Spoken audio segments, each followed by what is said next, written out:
Hi everybody, I'm Alan Hsiao from Cognitivo, and I am the founder of Cognitivo and also a senior visiting fellow at the University of New South Wales in the School of Computer Science and Engineering. My talk today will be on the topic of Beyond Bolt-on AI, a new way to build software. This topic will cover off architectural changes that are required building in the age of AI.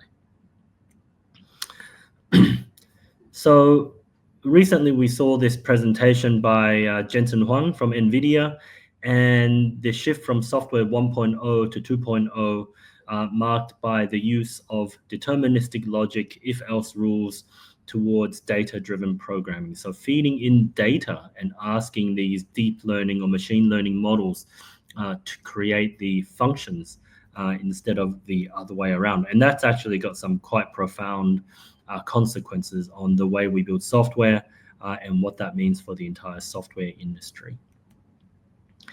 If we follow that generally, what we're seeing is that there is and has been a shift from the 75 years ago, the middle of the last century, from low-level programming languages, machine code and assembly, to higher level languages, C, C++, C#, Java, Python, the software design patterns that were required to scale that, and then the programming environments that came along with that, microservices, DevOps, infrastructure as code, containerization, so on and so forth. And we're seeing what is essentially the next step of that, the next evolution of that, with programming with data.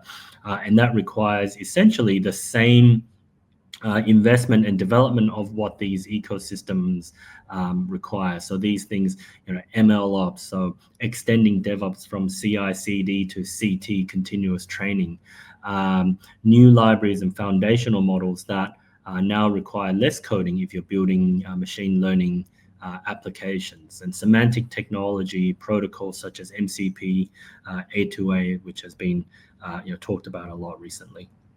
And effectively, what we're getting is a higher level of abstraction, which introduces lower code, more productivity, and that is the goal. So there is a tremendous prize, relating to getting software productivity and utilization up. And across that, what we're seeing is, chips, gross revenue or annual revenue is 626 billion as of today. Servers and cloud, 930 billion. Data and AI platforms, 60 billion for AI, 45 billion US dollars for data warehousing. Foundational models as of 2024 was 25 billion. And if we combine all of those technologies together effectively, various reports from McKinsey, Frontier Economics have estimated that the gross value add will be in the trillions of dollars. So where there is a tremendous prize for getting that right, getting that productivity up, is in Main Street, in the everyday economy. To get to that 13 trillion in gross value add, however, there are some technical challenges relating to AI, right? AI offers great hope, but there are some challenges we need to overcome. Number one, and we see it in these three ways. Number one is the separation of transactional and analytical systems. Today's transactional applications aren't smart, and the applications that are analytical in the analytical domain aren't real-time enough. The data domain sits over there, and the business domain sits over here. The data domain and the AI domain needs to be a part of every domain. That's how we see that. The foundational models, large language models, are very useful, very competent from a general language perspective, but they encounter what is the last mile problem. So fine tuning is very expensive, but we still need to make these general purpose language models domain specific. And the analogy I use is having an English literature student try to give you financial advice. That's just not going to work, right? We need to infuse them with beyond language, with the knowledge of that domain, and that's a missing step in most organizations today. And the last part of this, the key challenges, is around privacy and responsible AI. So if we move from deterministic approaches where things are very well and easy to understand to stochastic and probabilistic outcomes predicting the next word. We don't have that traceability, and the way that a lot of these large language models or AI services are built today as SaaS services, they are black boxes, and we can't have human in the loop. We can't control what they do with the data.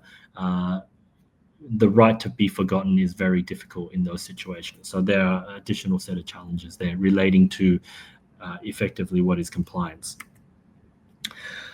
So let's go into the first one of these, right? The OLTP and OLAP separation problem, online transactional processing versus online analytical processing. From the first days, and I heard that as a term, I've always wondered why is that the case, and it's always been a technical reason as to why these two worlds are separated, and that is because relational database management systems on the left-hand side of this diagram, business applications have to have what we call ACID integrity over the transaction. So if you have a piece of data and you're updating it, anyone reading it has to wait for that update to happen so that we don't get data that is inconsistent, right? So everything is about transactional integrity on the left.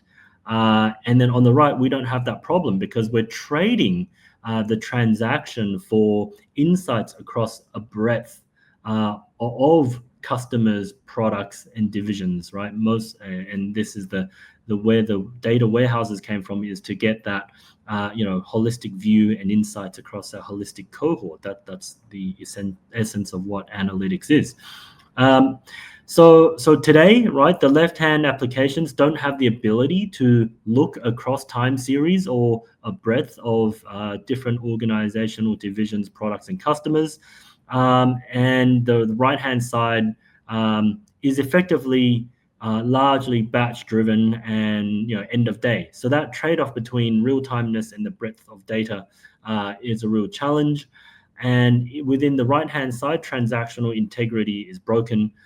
Because effectively what organizations do is they copy data into a central lake and warehouse, and then they copy that data again into an analytical engine, right? So the credit risk engine, the AML engine, or the pricing engine. So there's this, most of the organization's effort is consumed in moving data, right? So this legacy architecture of moving the data to the algorithm is a very costly one, and it also comes with a limited functionality as well. The other big downside is that on the right hand side, it's very difficult to mirror the business application logic across a CRUD data model. If you've source mirrored data across to a data lake and a warehouse, it is virtually impossible to build for every single one of those business applications the 3 levels of logic at the database level, at the business services level, and at the user interface to replicate all of that logic across an entire data set. And that's why a lot of data lake and data warehouse projects have been really read-only reporting solutions. Let's look at the prevalence now of AI services. So we've seen a lot of SaaS products come to the market over the last 2-3 years that are AI enabled. And being at an API conference, a lot of people are basically saying, well, if I build an application and I call this computer vision service, or I call that speech to text service, I call that analytics service, I'm going to get a good outcome. But the problem with this, what we call the AI interfacing approach, is that it will only achieve about 5 to 10 or a very low amount of automation and never be really cognitively driven or smart. And this is because it faces a couple of challenges, right? The primary one is that because you're sending small snippets of data to those services, they never have the full context. And insightfulness is driven by context, right? You need to know everything else around that customer, their circumstances, your business and your business's circumstances, to be able to automate, beyond 5 to 10%, right? So that's kind of the primary shortfall of a SaaS-based AI service. The second shortfall is that these are black boxes, as we covered, right? There's no human in the loop. No matter how much your organization uses ChatGPT, you're not going to be able to fine-tune that or have some sort of a refinement process on that, right? And the fourth point here is that there is a gravity relating to data, right? So if our data is in one place, it's much more efficient to kind of do the computing where the data is. And that's why, I quote Satya Nadella when he said SaaS is dead. AI agents will revolutionize SaaS by automating business processes, creating a tier of multi-agent orchestration. So I read that as, we need to then move agents to where the data is and share data much, much more efficiently in that new world. I'll talk a little bit about some of the shortcomings, carrying on from the shortcomings of the SaaS-based model and human in the loop. So here's an example of an application that we've built. The application takes documents, millions of documents, finds all the documents that have IDs in them, and it grabs the details out of them, right? So you can see here that my clients ask me, well, how accurate is your algorithm? And I said, well, the business process is going to be 100% accurate because you need to build human in the loop, right? If we tried to build a very efficient digital process and then add and infuse AI into that. So if it's wrong, the AI algorithm will pre-select for you. If it's wrong, the human can unselect that, and that feedback is captured into the process for refinement. Take, for example, if I see this detected output and I think it's wrong, I can then go and draw a bounding box over the desired part of that, and I can capture that as training data. Right, so that basically says the infusion of UI with AI is critical to getting the right intent into those AI ML algorithms. So today, AI ML, although AI ML offers great promise of efficiency, the process of building AI ML is very inefficient, right? So data scientists cost a lot of money, they demand huge salaries, and then they spend most of their time labeling data, right? So in our experience, especially for the computer vision type tasks, we've had greater than 50% of the time spent just annotating, curating, selecting data, and that's data-driven programming. So naturally, the effort is going to be shifting there. The last point I'll make around the labor intensiveness of ML algorithms is that these algorithms are very narrow and not very reusable, right? So you always have that last mile problem, and you can see this from 1.6 million models from Hugging Face growing at a phenomenal rate. So every single iteration of a model is effectively a new model. So it's going to become very noisy and very hard to pick which models work for your organization. So let's play that all out. AI maturity models, and this is my version of an AI maturity model. Of course, there are many out there. I call level 0, which is not really AI data science, right? And that's really the data lake or the data warehouse approach, where you then attach a gradient descent algorithm or something like that over that data. It's largely done in batch. You hear organizations quote, we've got 100 models deployed, very busily writing things into SQL tables, right? And that's just like, it doesn't crack the OLAP OLTP separation problem.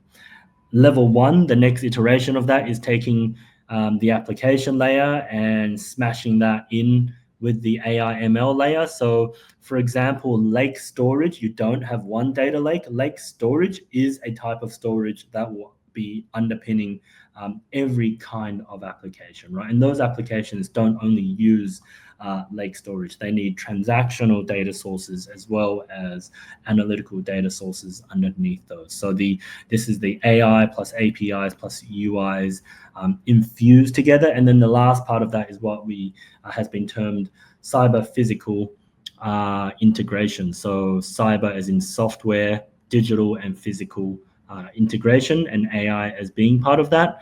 And the analogy here is to say, well, if we ever wanted to terraform Mars, we'd shoot off rockets with lots of robots in them, tell them what an objective is, and they'd go do their own thing. It'd be disconnected.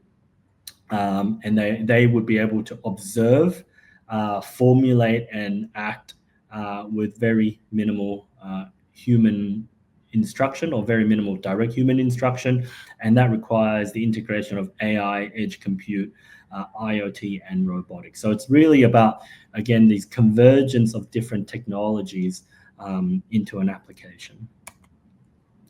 So what do we need? What do we need to make software really smart, right? So we're saying that, API-based SaaS AI services are very limited, and instead of bringing the data to the algorithm, we need to do it the other way around, right? So we need to start with data that is in a polyglot manner, read and write optimized for different formats. So you see that the data layer needs to take advantage of the cheapest data source, which is commodity object store.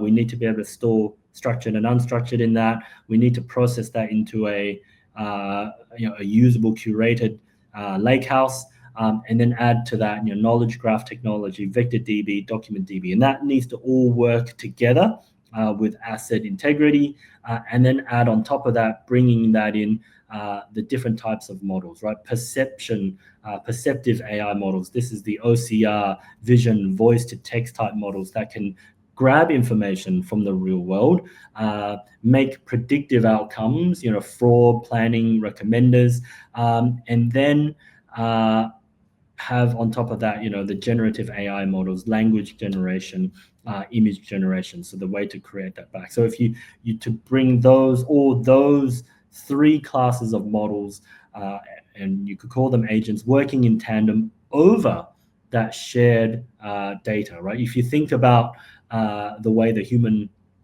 body or any kind of living creature is, we don't have a set of eyes in our hands and a set of eyes on our feet, right? We have one set of eyes, a shared memory, and all of the different functions work together, right? And then if we kind of move on from that, having data in one place, the algorithms to go on top of that, then we can have action initiation, which is where we call various services through APIs, and then wrap that entire thing into a beautiful user experience, right? And through any channel.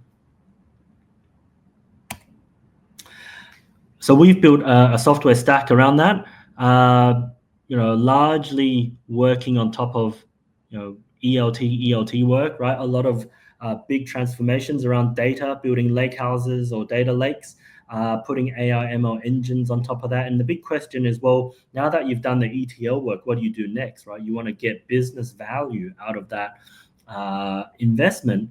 What you got to do is build AI-powered applications on top of that. So our product, Cognitivo's AI Factory, is really about configurable user interfaces, business applications that are workflow-based, that sit on top of any cloud AI ML engine and data lakehouse of choice, right? We obviously have a preference as to the stack that we use, which is cross-cloud, open standards based. We add to that then a marketplace of these fine-tunable algorithms that you can call in and deploy into your user interface. And that's kind of the parallel to that is the various agents now you can go and orchestrate within your workflow. So going deeper into the AI world, right? So that all sounds very beautiful. So let's talk about getting those machine learning algorithms working better, right? So what is the limitation today?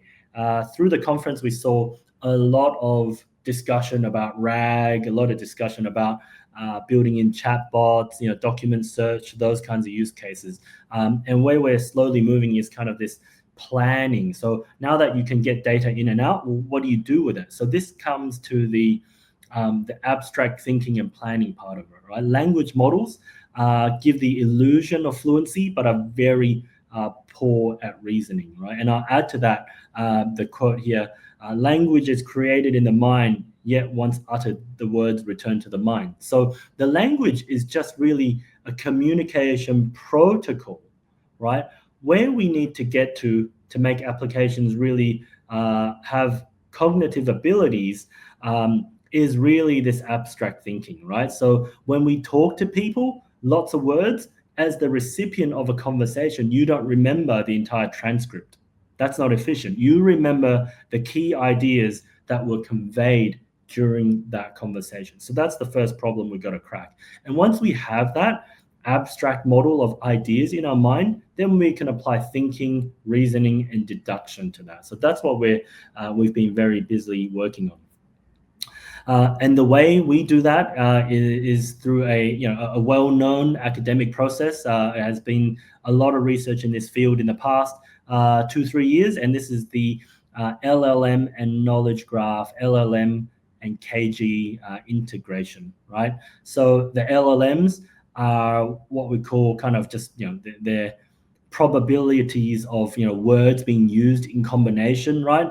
And through concepts like word to vec, we can relate things in mathematical manner. So king to man, woman to queen. There's a relationship between them, right? On the other side, knowledge graph and semantic technologies are very good at representing ideas and facts and relating them to each other, right? And the benefit of a knowledge graph or an ontology is that this semantic definition is both machine and human understandable. So if we have and represent all of our ideas in a relational manner, we can then run queries over the top of that, or deductions and inference, right? So we can say, does the king live in the capital? We can go there to say, well, which country is it? Who's the king? And what city does the monarch live in? And we can run some sort of deduction on that.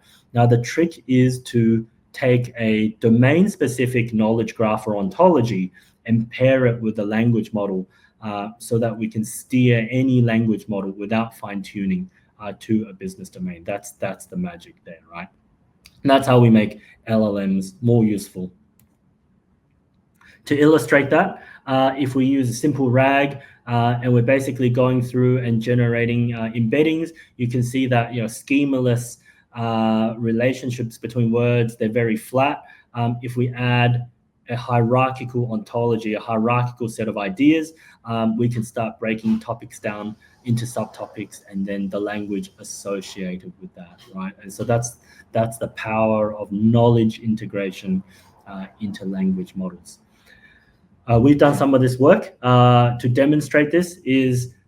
We took any language model and we paired with it a financial advice ontology, and through prompt engineering, we can get any language model to conduct an unassisted interview to ask a customer about what their financial situation is, to then generate core predictive models and generate a set of recommendations, right? So this is an example of LLM and KG integration. So that's kind of on the way out, generating text. So what about when the customer says something back, right? And you say, hey, I earned this amount, or I have this much in savings.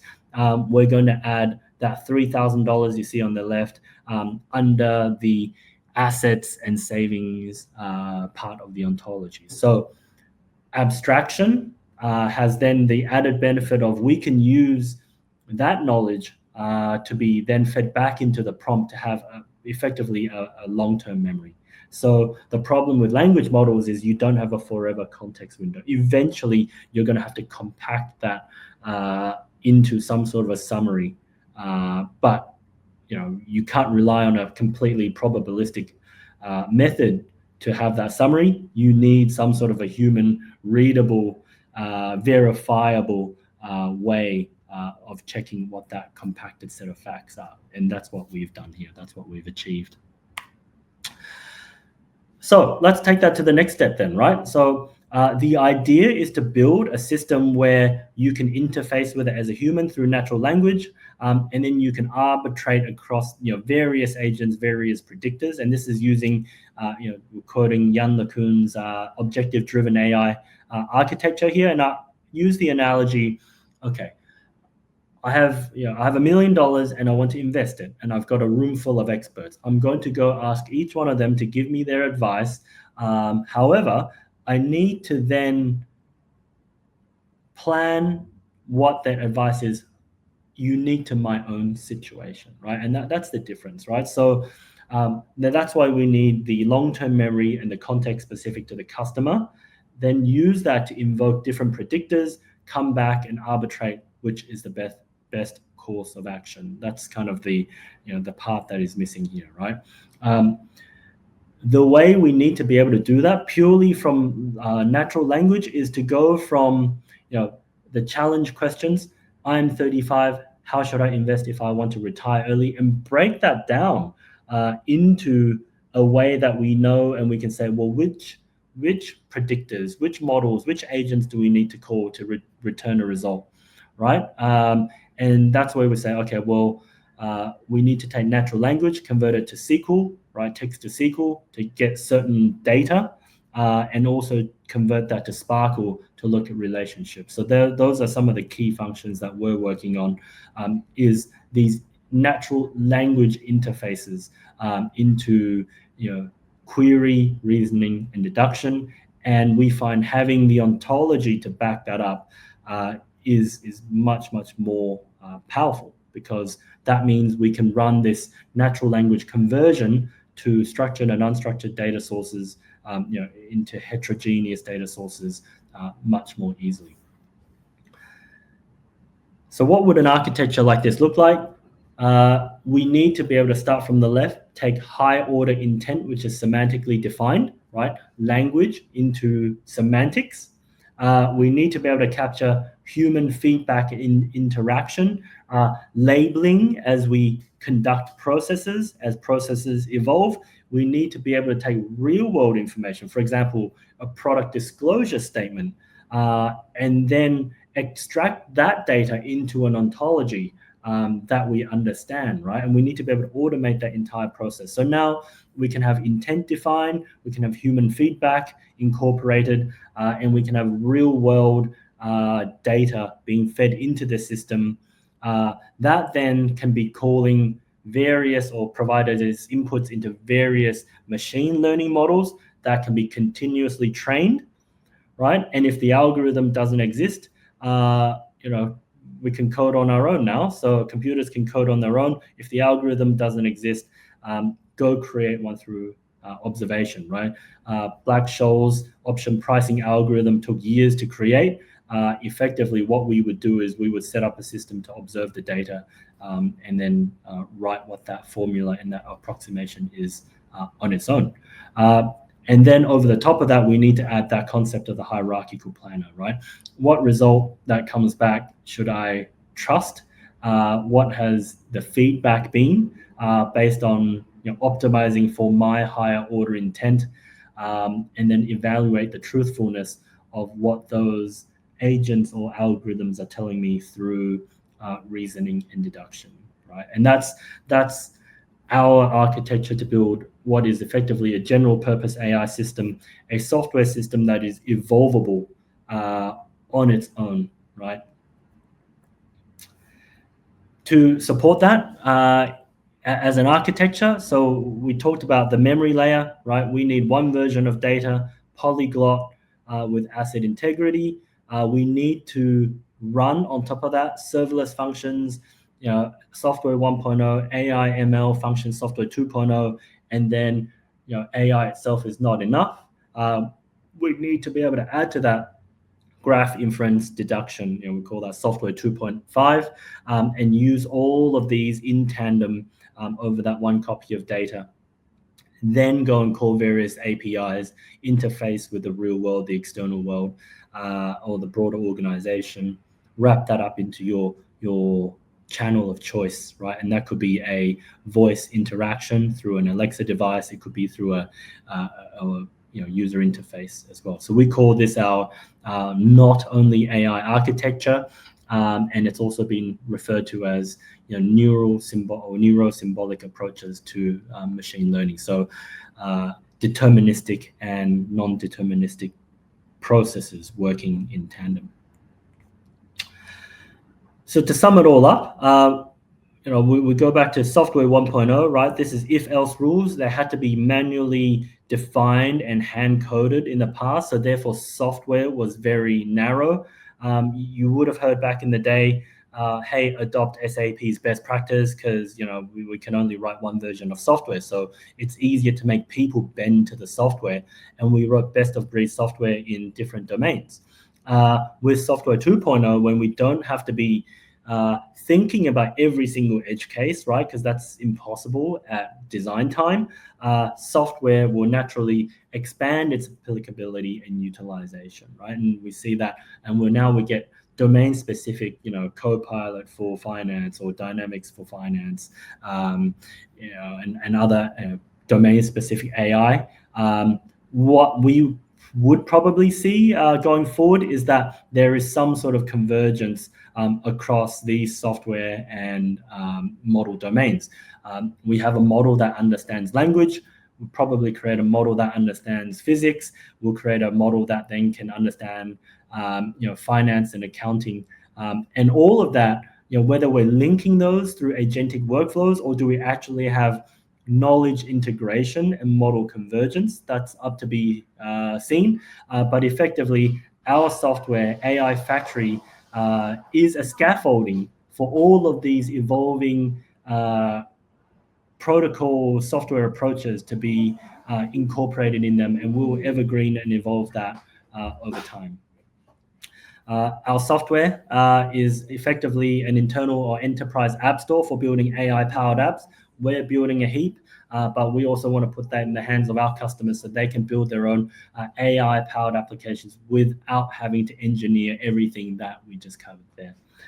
There's a link to a white paper there that covers in detail what I've talked about, and look forward to hearing from people that want to build more AI-powered applications.